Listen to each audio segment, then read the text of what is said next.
in what we're doing now, we are getting to a feel of the world that is neither organic nor mechanical.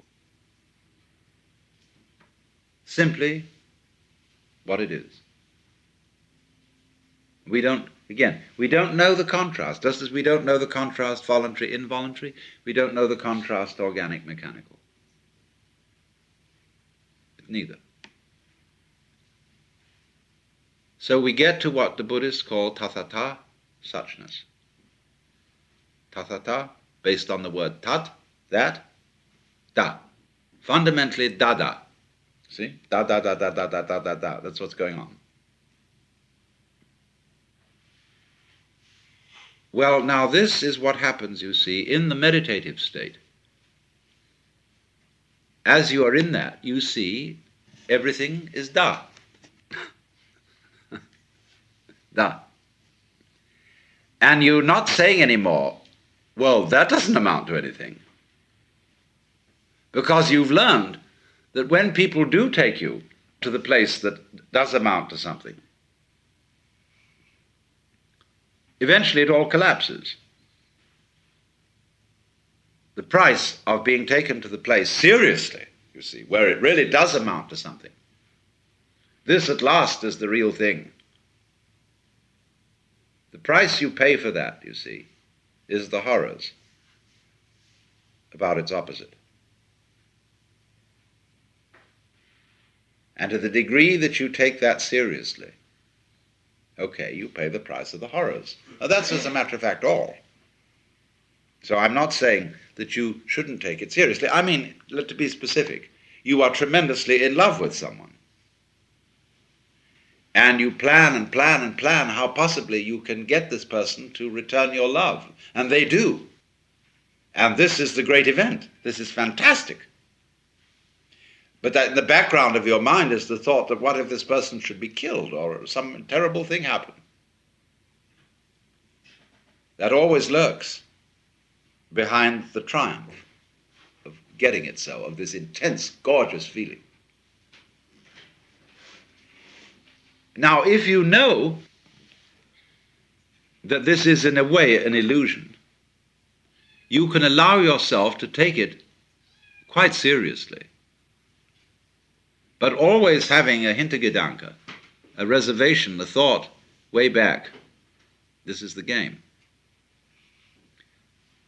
And having that, as a matter of fact, you can take it seriously. You can allow yourself to get involved in life to the most ridiculous degree.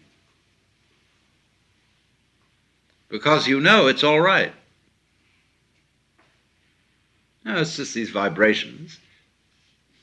And so, wowee, let's really get into it. That is why a person who might be enlightened, a bodhisattva, does not always present a kind of detached and indifferent attitude, but is perfectly free to allow emotions, attachments.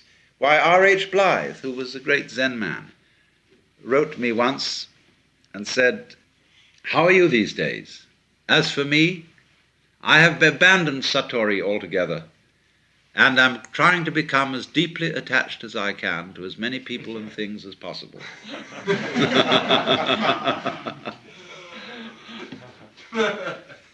So what I'm pointing out to you is that this basic seeing that it's all da,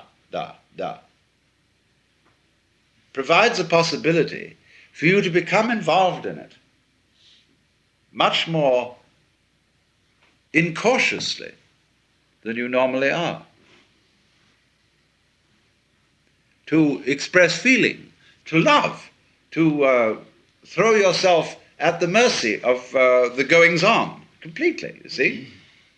So that this very perception of the illusion makes it possible to live up the illusion. And so if someone, therefore, is always in his attitude to life detached and reserved, it indicates, you see, that there's still a primordial fear of getting involved. And I must say that, you see, I can't understand that very well. I don't understand when people expect that a so-called enlightened person should not need this, that, and the other. It might be beautiful surroundings, it might be the love of the opposite sex, it might be, I don't know what. You shouldn't need that. In other words, you should scrub everything down to basic. And the end of that is, let's scrub the planet. Let's get all this disease called life off it and have a nice clean rock. I believe in color. I believe in, if you're going to do anything in the way of the illusory dance, let's live it up. Let's really do it. And let's not take ourselves so damn seriously that we have to be scrubbed all the time of any kind of ornamentation or frivolity. Oh, hooray.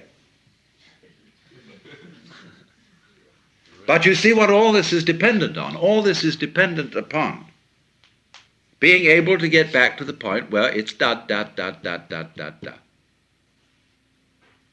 Now that's what comes in meditation. Now don't misunderstand me if I say practice in meditation. Don't be in a state of expectation working day after day to improve your meditation. Meditation doesn't like that. You just do it. But it is true that as time goes on, and you are in that state of silence, you will see this quality of the world.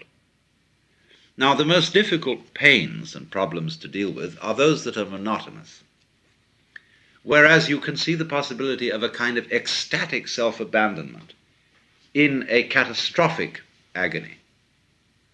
What really gets people down are those ones that drag on day after day after day after day, like having to lie with bed sores in a very uncomfortable situation, in traction or something of that kind, or just a perennial difficulty that drips like the water torture every day.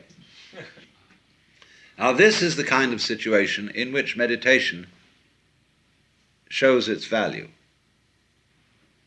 That you are increasingly in a state of consciousness where the world is babbling. Every one of us has something, that we say we don't like to do. Washing dishes, doing accounts. But when you get into the meditation consciousness, you see that nothing is more important than anything else, or less important. There is no way of wasting time. Because what is time for except to be wasted?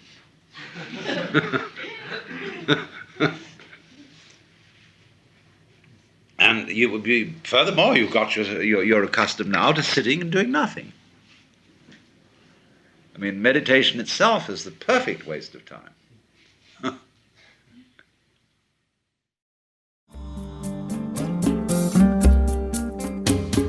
Out of Your Mind now continues with the next lecture from the Inevitable Ecstasy lecture series.